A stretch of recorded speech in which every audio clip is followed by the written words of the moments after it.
Саламатсыздар ма?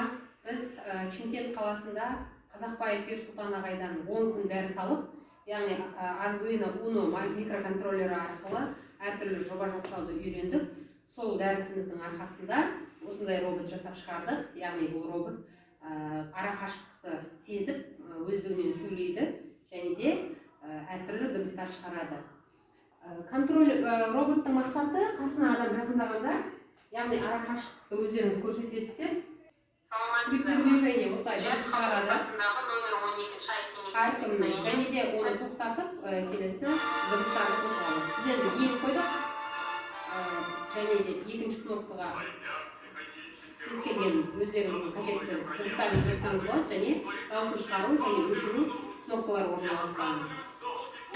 Роботымызды осылай әртүрлі Uno'ны пайдаланып, және де әртүрлі сымдар арқылы, әртүрлі мынандай драйверлер арқылы осындай робот жасағанбыз.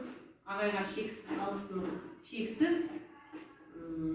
Еңбегіңіз елене берсін, осындай шәкірттеріңіз көп болсын. Рахмет. Сәттілік тілейміз. Рахмет.